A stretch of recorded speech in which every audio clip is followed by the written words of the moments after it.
तो बच्चों इस वीडियो के अंदर हम करेंगे क्लास 9th के चैप्टर नंबर 1 नंबर सिस्टम की एक्सरसाइज 1.3 के क्वेश्चन नंबर 1, 2 एंड 3। तो क्वेश्चन नंबर 1 में हमें दिया है right the following in decimal form. हमें नीचे कुछ p अपॉन क्यू की फॉर्म के कुछ नंबर्स दे रखे हैं, उनको हमें किस में लिखना है, डेसिमल फॉर्म में। एंड से what kind of decimal expansion each has, और हमें बताना है कि इनका डेसिमल एक्सपेंशन कैसा है। तो अगर मैं आपको बताऊं तो पहले आप 1.3 का इंट्रोडक्शन पहले ध्यान से देखोगे और एग्जांपल्स, उसके अंदर मैंने आपको बताया है डिटेल में कि डेसिमल एक्सपेंशन हमारे पास कौन कौन से तरीके के होते हैं। तो यहाँ पर ये सभी रेशनल नंबर दे रखे हैं क्योंकि सभी की पी अपॉन क्यू की फॉर्म है।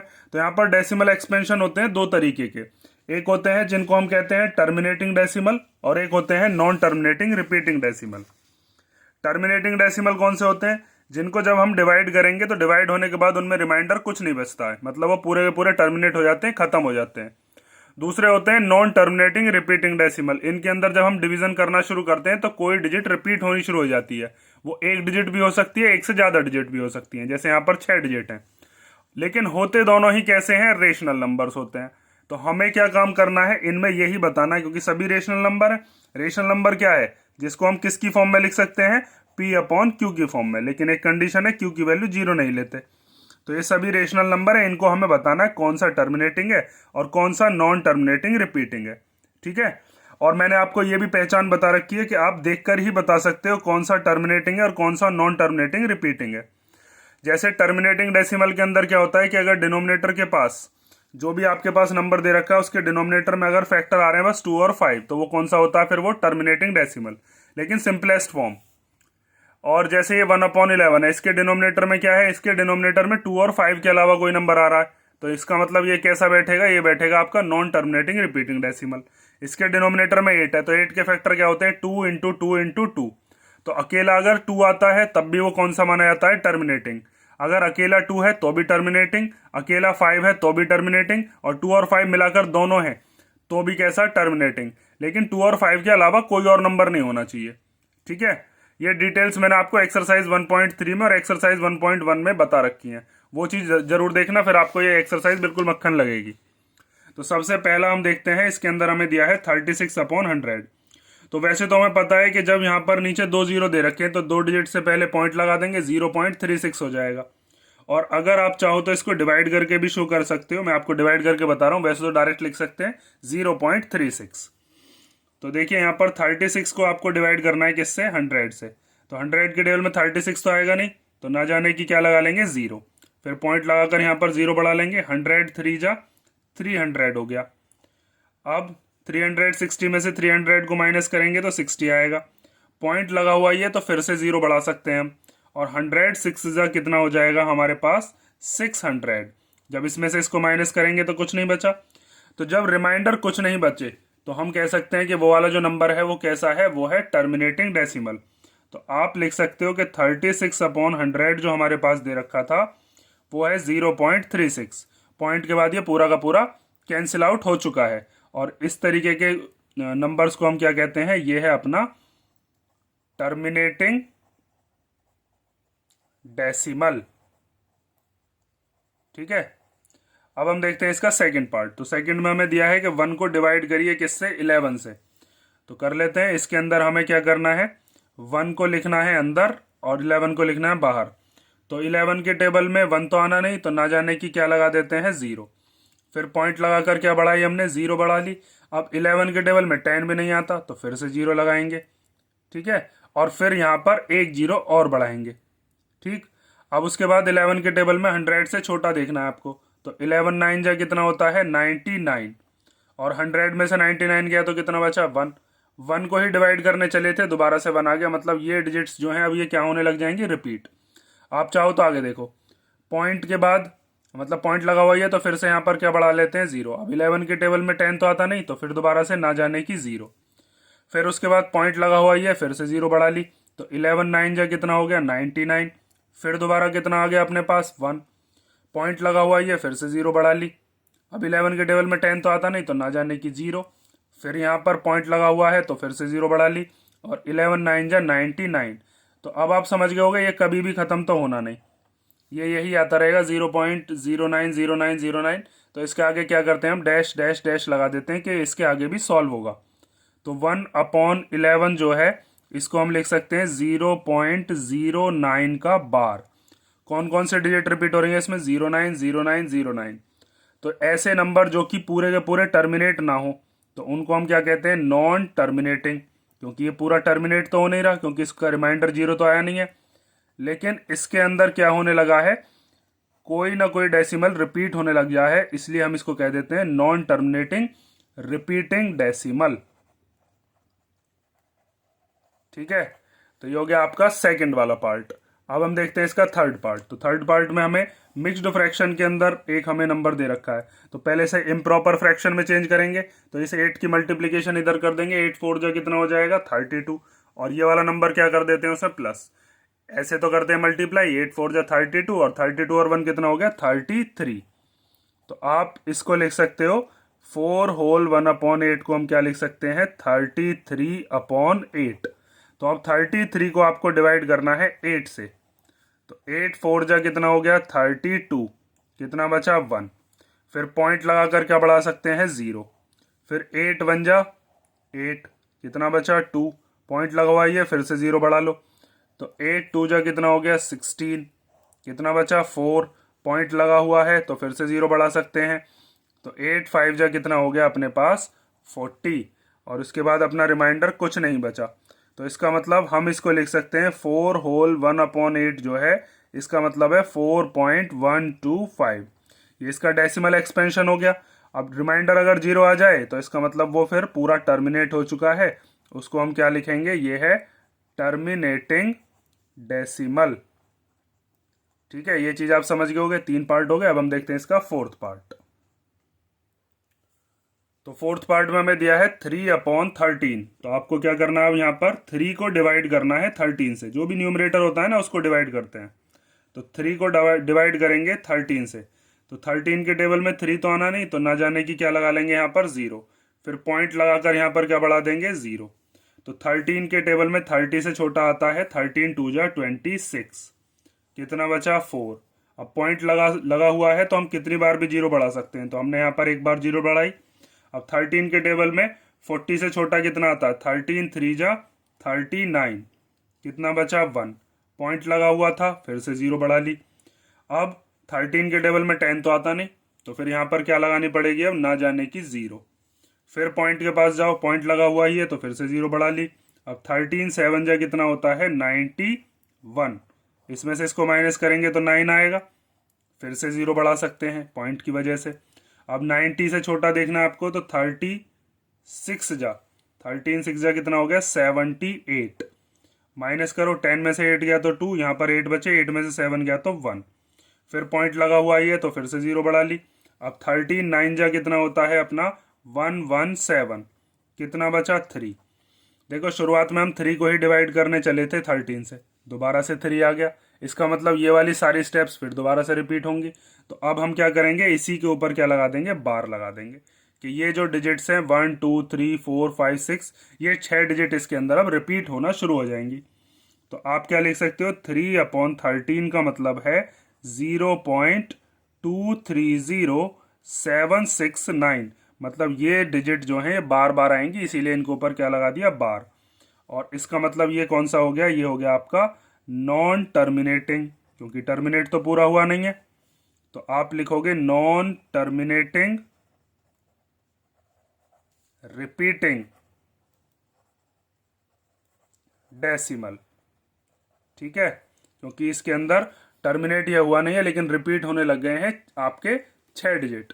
अब देखते हैं हम 6 वाला पार्ट, इसमें दिया है हमें 2/11। तो आपको क्या काम करना है, इसमें 2 को डिवाइड करना है 11 से।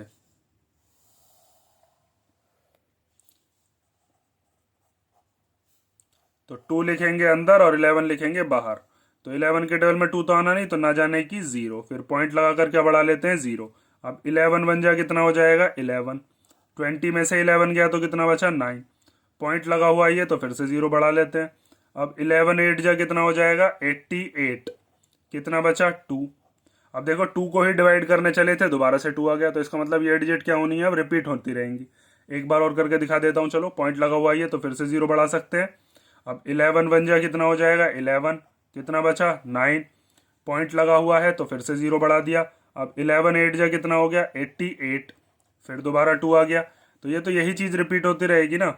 तो 2/11 को हम क्या लिख सकते हैं, इसको हम लिख सकते हैं कि ये 1818 इसके अंदर क्या होने लगेंगे और रिपीट होने लगेंगे, डैश डैश डैश लगा दिया। तो इसका मतलब 0.18 का बार, और जब इसके ऊपर बार लग गया तो इसका मतलब अब ये कैसा है, ये है नॉन टर्मिनेटिंग, मतलब ये पूरा टर्मिनेट नहीं हुआ, इसका रिमाइंडर 0 नहीं आया, लेकिन इसके अंदर कोई ना कोई चीज़ क्या होने लगी है, रिपीट होने लगी है। तो ये हो गया नॉन टर्मिनेटिंग रिपीटिंग डेसिमल। ठीक है, ये समझ गए हो गए आप फिफ्थ वाला। अब हम देखते हैं इसका सिक्स्थ वाला पार्ट। सिक्स्थ वाले पार्ट के अंदर हमें क्या करना है, 329 को डिवाइड करना है किससे, 400 से। तो आपको क्या काम करना है, 329 को लिखना है अंदर और 400 को लिखना है बाहर, और फिर उसको क्या कर देना है, डिवाइड।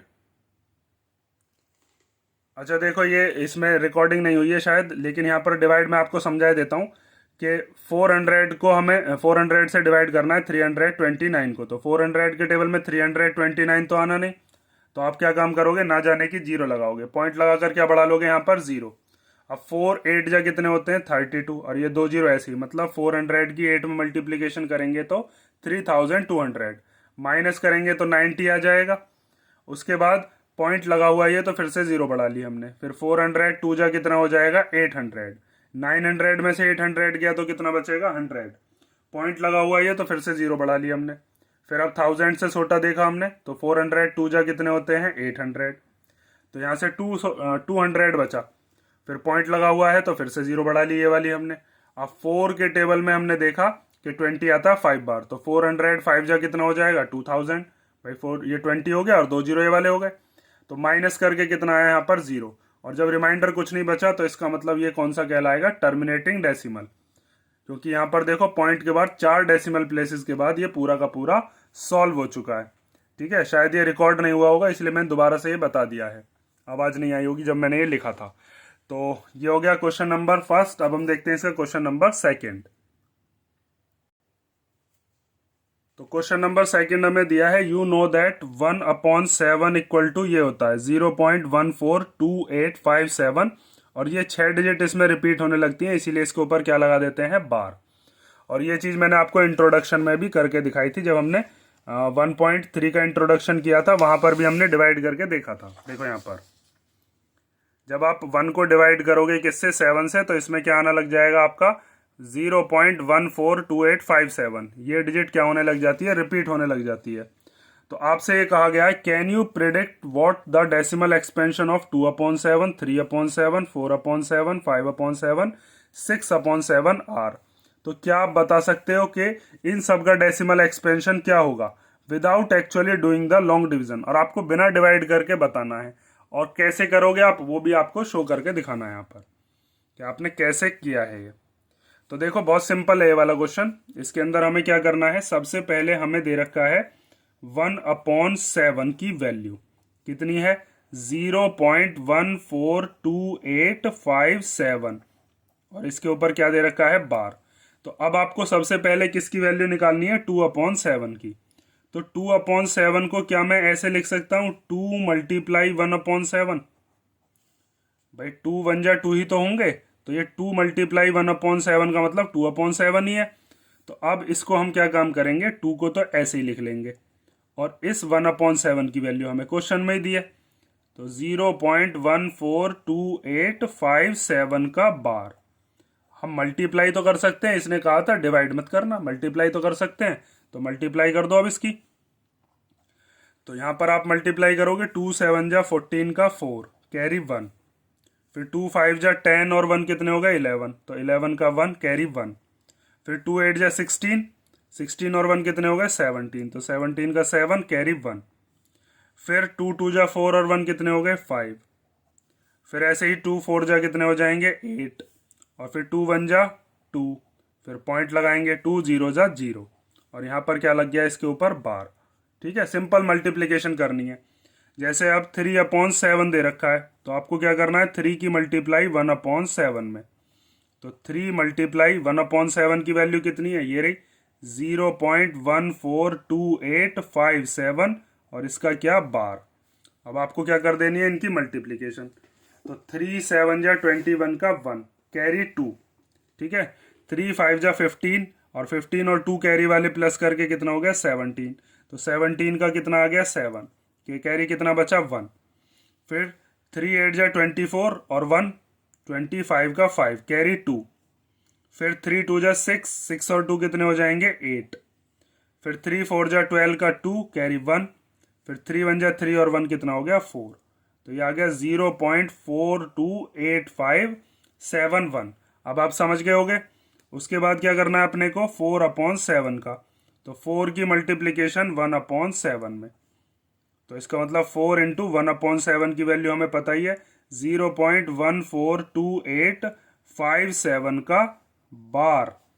4 की मल्टीप्लाई कर लो। तो 4 7 जा 28 का 8 कैरी 2। 4 5 जा 20 और 2 22 का 2 कैरी 2। 4 8 जा 32 और 2 कितने हो गए 34 का 4 कैरी 3। 4 2 जा 8 और 3 11 का 1 कैरी 1।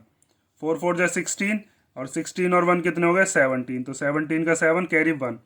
4 1 जा 4 और 1 कितने हो गए 5 और फिर 4 0 जा 0 यहाँ पर पॉइंट। तो ये आ गया 571428 का बार, ठीक है। अब आगे हम करते हैं किसका, 5/7 का और 6/7 का। तो 5/7 को आप क्या लिख सकते हो, 5 इंटू 1/7 और 1/7 की वैल्यू 0.142857 का बार। अब इनकी मल्टीप्लीकेशन कर लो। तो 5 7 जा कितना हो गया 35, 35 का 5 कैरी 3। 5 5 जा 25 और 3 कितने हो गए 28 का 8 कैरी 2। 5 8 जा 40, 40 और 2 42 का 2 कैरी 4। फिर 5 2 जा 10 और 4 14 का 4 कैरी 1। 5 4 जा 20 और 1 21 का 1 कैरी 2। 5 1 जा 5 और 2 कितना हो गया 7 और फिर 5 0 जा 0 यहाँ पर पॉइंट है। तो ये आ गया 714285, ठीक। उसके बाद लास्ट बचा अपने पास 6/7। तो इसको लिख सकते हैं 6 इंटू 1/7। तो 6 इंटू 1/7 की वैल्यू 0.142857 इसका बार, ठीक है। अब 6 की मल्टीप्लाई करो। 6 7 जा 42 का 2 कैरी 4। 6 5 जा 30 और 4 34 का 4 कैरी 3। फिर 6 8 जा 48, 48 और 3 51 का 1 कैरी 5। 6 2 जा 12 और 5 17, 17 का 7 कैरी 1। 6 4 जा 24 और 1 25 का 5 कैरी 2। 6 1 जा 6 और 2 कितने हो गए 8 और फिर यहाँ पर 6 0 जा 0 यहाँ पर पॉइंट है ही। ये इसका बार हो गया, ठीक है। एक बार आप कैलकुलेशन देख लेना, वैसे तो सही की होगी। तो ये हो गया आपका क्वेश्चन नंबर 2। अब हम देखते हैं क्वेश्चन नंबर 3। तो क्वेश्चन नंबर 3 में मैं दिया है express the following in the form P/Q where P and Q are integers and Q is not equal to 0। हमें क्या करना है, इन नंबर्स को P/Q की फॉर्म में लिखना है। तो देखिए जो हमारे पास क्वेश्चन नंबर फर्स्ट अभी हमने किया था, क्वेश्चन नंबर फर्स्ट के अंदर क्या था, जैसे यहाँ पर 2/11 था, इसको हमने किस में लिखा था, बार की फॉर्म में लिखा था, मतलब कि डेसिमल की फॉर्म में। तो ऐसे P/Q की फॉर्म के नंबर को बार की फॉर्म में लिखना या फिर नॉन टर्मिनेटिंग रिपीटिंग डेसिमल की फॉर्म में लिखना तो बहुत ईजी है। आपको क्या करना है, बस डिवाइड करना है। लेकिन अगर आपको ऐसा नंबर दे दिया जाए नॉन टर्मिनेटिंग रिपीटिंग डेसिमल और आपसे कहा जाए कि आपको क्या करना है, P/Q की फॉर्म बनानी है, तो उसके लिए कुछ स्टेप्स होती हैं कि आप उसको कैसे सॉल्व करोगे। तो उसको मैंने आपको सिखाया था, वैसे एग्जाम्पल नंबर 7 8 और 9 जरूर देखना आपको। उसके बाद आप समझ जाओगे, ये तो बहुत ईजी क्वेश्चन लगेंगे। तो उसमें क्या होता है, जैसे अगर मान लीजिए यहाँ पर पॉइंट के बाद एक डिजिट है, ठीक है, और एक ही डिजिट के ऊपर बार है, तो आपको क्या करना होता है, इसमें 10 की मल्टीप्लीकेशन करनी होती है, ठीक। यहाँ पर पॉइंट के बाद 2 डिजिट हैं लेकिन बार बस एक डिजिट पर है, तो क्या किया जाए, तो यहाँ पर आप 100 की मल्टीप्लाई नहीं कर सकते, आप पहले 10 की करोगे फिर दोबारा में 10 की करोगे, और कहाँ कहाँ होगी कैसे कैसे होगी वो सब चीज़ें अभी हम सीखेंगे। एग्जाम्पल नंबर 7 में देखो, जैसे हमने यहाँ पर 0.3 का बार था, तो एक ही नंबर ऐसा है जो पॉइंट के बाद है जिसके ऊपर बार है, तो हमने क्या काम किया था, 10 की मल्टीप्लीकेशन करी थी। कैसे करी थी वो अभी मैं आपको बताऊंगा। यहाँ पर पॉइंट के बाद 2 डिजिट थी, ठीक है, और दोनों पर ही बार था, तो यहाँ पर हमने किसकी मल्टीप्लीकेशन करी थी, 100 की। लेकिन एग्जाम्पल नंबर 9 जो था उसमें पॉइंट के बाद कितने डिजिट हैं, 3 डिजिट हैं। तो हम 1000 की मल्टीप्लाई नहीं करेंगे, हम देखेंगे कि पॉइंट के बाद कितने डिजिट ऐसी हैं जिनके ऊपर बार लगा हुआ है, तो वो 2 डिजिट हैं। तो ये 2 इधर एक्स्ट्रा है, तो पहले हमें 2 को इधर लेकर आना पड़ेगा, 0 के इधर की तरफ, मतलब पॉइंट के इधर की तरफ। तो आपको क्या करना पड़ता था, पहले 10 की मल्टीप्लीकेशन इस 2 को इधर लाने के लिए। और 2 को इधर कैसे लाएंगे, जब पॉइंट इधर खिसकेगा, ठीक है। और पॉइंट राइट हैंड साइड पर जब चलता है, जब हम मल्टीप्लीकेशन करते हैं 10 की, 100 की, जो भी नंबर हो। जैसे यहाँ पर एक नंबर को खिसकाना था तो 10 की मल्टीप्लीकेशन कर दी। उसके बाद हमने देखा कि पॉइंट के बाद 2 डिजिट हैं ऐसी जिनके ऊपर बार है, तो फिर हमने 100 की करी, ठीक है। ये हल्का हल्का आपको मैंने रिवाइज करा दिया, वैसे आप डिटेल में पूरा का पूरा देख सकते हो एग्जाम्पल्स में जाकर। बाकी हम देखते हैं अब इस क्वेश्चंस में। तो सबसे पहले आपको क्या करना होता है, ये जो भी आपके पास नंबर दे रखा होता है इसको आप किसी वेरिएबल के इक्वल मानते हो। जैसे हम यहाँ पर मान लेते हैं x के इक्वल। तो क्वेश्चन करने की जो स्टेप्स है वो आपको ध्यान रखनी है। तो सबसे पहले हमने मान लिया कि लेट x इक्वल टू 0.6 का बार। अब बार का मतलब क्या है, बार का मतलब ये है कि इसके अंदर 6 6 6 6 ये रिपीट हो रहा होगा, ये बार बार आ रहा होगा। अब आपको देखना है पॉइंट के बाद एक ही डिजिट है, उसी डिजिट पर बार है, तो आपको इस इक्वेशन की मल्टीप्लीकेशन कर देनी है 10 से। इसको मान लोगे इक्वेशन नंबर फर्स्ट, और यहां पर आप लिखोगे कि हम मल्टीप्लाई कर रहे हैं इक्वेशन फर्स्ट को किससे, 10 से। अब जब x में 10 की मल्टीप्लीकेशन करेंगे तो ये कितना हो जाएगा, ये हो जाएगा यहाँ पर 10x। और जब इधर 10 की मल्टीप्लीकेशन करेंगे, क्योंकि पूरी की पूरी इक्वेशन में कर रहे हैं, तो यहाँ पर क्या होता है, एक जीरो होता है 10 के पास, तो ये पॉइंट एक बार खिसकेगा राइट हैंड की तरफ, मतलब ये पॉइंट खिसक कर कहाँ आ जाएगा, इस 6 के बाद। तो ये कितना हो जाएगा, 0.6 के बाद पॉइंट, तो 0.6 को हम 6 ही लिख लेते हैं, 0.6 का मतलब 6 ही है। और उसके बाद क्या दे रखे हैं, 6 6 6, कितने बार भी आप लिख सकते हो, 3 बार लिखो, 4 बार, 10 बार, 1000 बार। ये हो गया इक्वेशन नंबर सेकंड। अब क्या करना है आपको, अब सब्ट्रैक्ट करना है इक्वेशन फर्स्ट को, किसमें से, फ्रॉम इक्वेशन नंबर सेकंड। अब यहां पर 10x में से किसको माइनस करेंगे हम, x को, तो यहां पर आप लिखोगे 10x माइनस x, और इसमें से माइनस करेंगे इसको, मतलब कि 6.6666, कितनी बार भी लिख सकते हैं, इसमें से माइनस करना है इसको 0.6666 समथिंग। अब पॉइंट के बाद में तो बस 666 आ रहे हैं इसमें भी और इसमें भी, आप चाहो तो यहाँ पर भी 4 बार लिख सकते हो। तो पॉइंट के बाद वाले तो खत्म, यहाँ पर पॉइंट से पहले क्या है 6, यहाँ पर पॉइंट से पहले क्या है 0, तो 6 में से 0 को माइनस करेंगे, और 10x में से x गया तो 9x बचाई, तो 6 में से 0 गया तो 6, x इक्वल टू कितना आ गया, 6/9। इसको कैंसिल आउट कर सकते हैं, तो ये हो गया 3 2 6 और 3 3 9, 3 के टेबल में आते हैं दोनों, तो x की वैल्यू कितनी हो गई, 2/3। ठीक है, ये कैसी हो गई हमारे पास, P/Q की फॉर्म, ठीक है, 2/3। और आप चाहो तो 2 को डिवाइड करके देख सकते हो 3 से, तो आपके पास क्या आएगा, 0.666 ही आना शुरू हो जाएगा।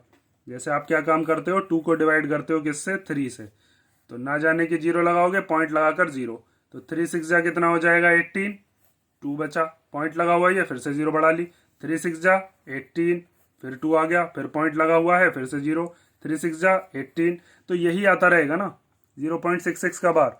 तो अगर ये 2/3 को दे रखा होता इसने और डेसिमल एक्सपेंशन में लिखा होता, मतलब लिखना होता, तो सिंपल था, हमको डिवाइड करना था। लेकिन अगर बार में आपको डिजिट दे दी जाए और आपसे कहा जाए कि भाई P/Q की फॉर्म में लिखो, तो आपको ये मेथड अप्लाई करना पड़ेगा।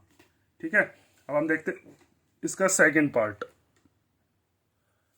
तो सेकंड पार्ट में हमें दिया है 0.47 का बार, तो इसको भी आपको इसी मेथड से सॉल्व करना है। सबसे पहले क्या करेंगे, हम मान लेंगे इसको x के इक्वल, तो लेट x इक्वल टू 0.47 का बार। अब आपको ध्यान देना है, यहाँ पर बस 7 पर बार है, तो इसका मतलब अगर हम इसको खोल के लिखेंगे तो ये ऐसे लिखा जाएगा 0.477777, इस तरीके से लिखा जाएगा। कितनी बार भी 7 लिख सकते हो। ये हो गई आपकी इक्वेशन नंबर फर्स्ट। और इसमें गड़बड़ बच्चा यही करता है कि दोनों पर बार मान लेता है और फिर यहाँ पर 474747 लिख देता है, और वो गलत है। अब आपने देखा कि यहाँ पर पॉइंट के बाद एक नंबर ऐसा है जिसके ऊपर बार तो है ही नहीं, तो ये पॉइंट के इधर नहीं होना चाहिए, इसको पॉइंट के इधर लाना पड़ेगा। कितने डिजिट है ऐसी, एक डिजिट है 4 बस।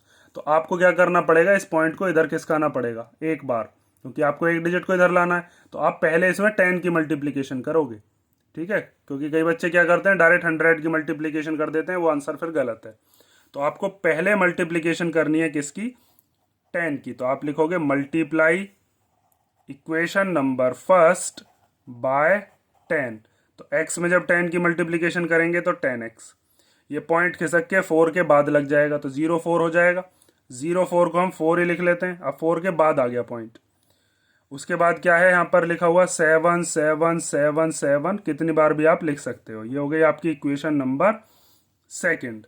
अब यहीं पर माइनस मत करने लग जाना, क्योंकि वैसे भी देखो पहली बात तो यहाँ पर पॉइंट के बाद 7 7 है, यहाँ पर पॉइंट के बाद 4 7 7 है, तो यहाँ पर पॉइंट के बाद सेम नंबर तो है नहीं जो हम माइनस कर दें।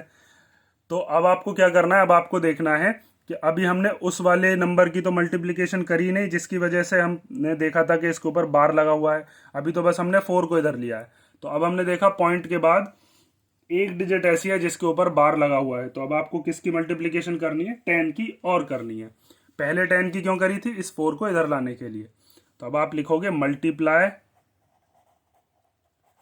इक्वेशन सेकंड बाय 10, ठीक है। तो इस 10x में जब 10 की मल्टीप्लिकेशन करेंगे तो कितना हो जाएगा, 100x, और जब इसमें 10 की मल्टीप्लाई करेंगे तो पॉइंट एक बार फिर खिसकेगा, तो ये हो जाएगा 47.777 और डैश डैश डैश, मतलब 7 और भी हैं इसके आगे। ये हो गई इक्वेशन नंबर थर्ड, ठीक है। ये चीज़ समझ में आई ना, जैसे हमने एग्जाम्पल नंबर किया था, एग्जाम्पल नंबर 9, देखो इसको भी समझो।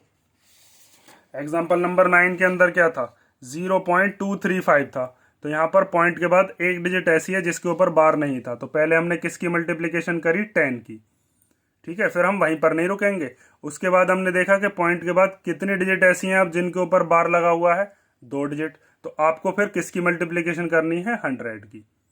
यहाँ पर पहले 10 की क्यों करी, ताकि ये 4 इधर आ जाए, और फिर दोबारा से 10 की क्यों करी, क्योंकि एक डिजिट पर बार था।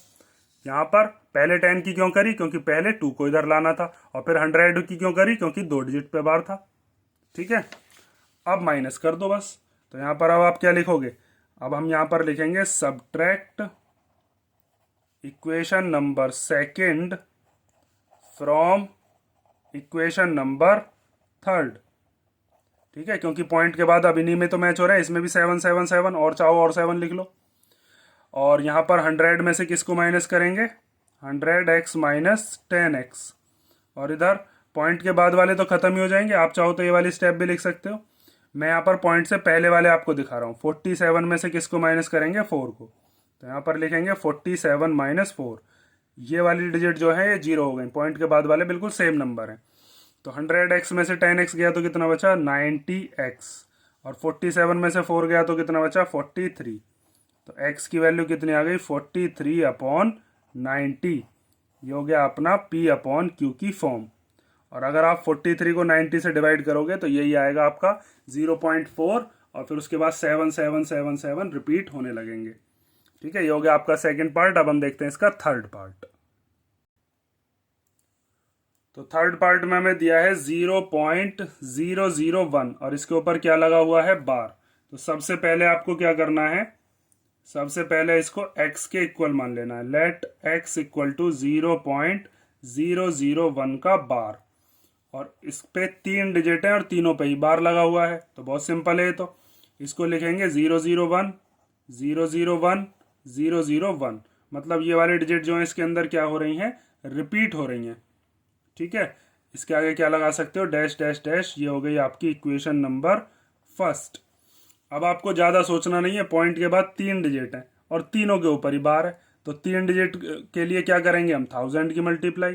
जैसे 2 डिजिट वाला था तो हमने क्या किया था, 100 की मल्टीप्लाई। 1 डिजिट वाला था तो किसकी करी थी हमने, 10 की।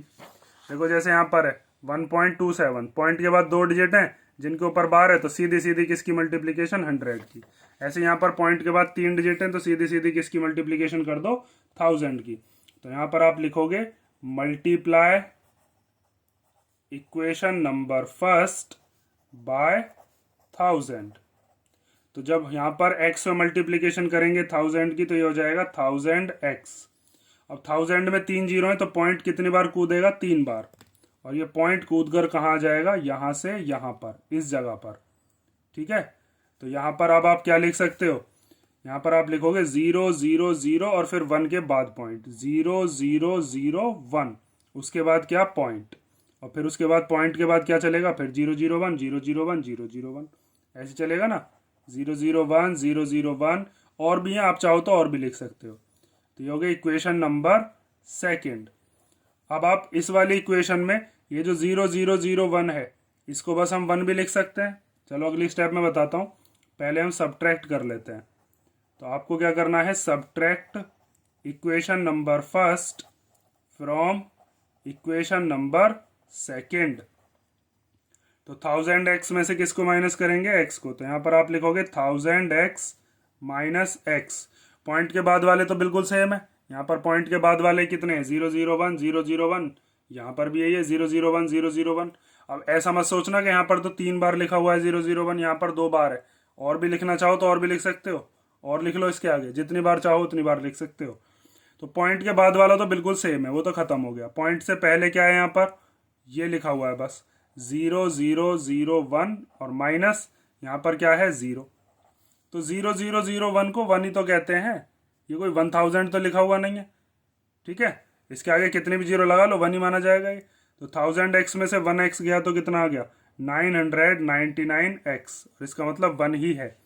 भाई आपके सामने मान लो कहीं पर ऐसे लिखा हुआ है 1, अगर आप इसके इधर की तरफ जीरो बढ़ाओगे तभी तो वैल्यू बढ़ेगी। ये 10 हो गया, अब 100 हो गया, अब 1000 हो गया, 10,000 हो गया, लेकिन 1 लिखा हुआ है, इसके आगे जीरो लगा दो, अब भी 1 है, अब भी 1 है, अब भी इधर आगे जीरो लगाने से कोई फर्क थोड़ा ना पड़ता है। तो x की वैल्यू कितनी हो जाएगी, ये 999 इधर मल्टीप्लाई वाला इधर के इसके किस में आ जाएगा, डिवाइड में। तो x की वैल्यू कितनी आ गई, 1/999। ठीक है, तो ये हो गया आपका क्वेश्चन नंबर 3 का थर्ड पार्ट। और नेक्स्ट जो क्वेश्चंस हैं वो करेंगे हम नेक्स्ट वीडियोस में। अगर इन तीनों क्वेश्चंस में किसी क्वेश्चन में आपको कोई डाउट हो तो आप कमेंट करके पूछ लेना।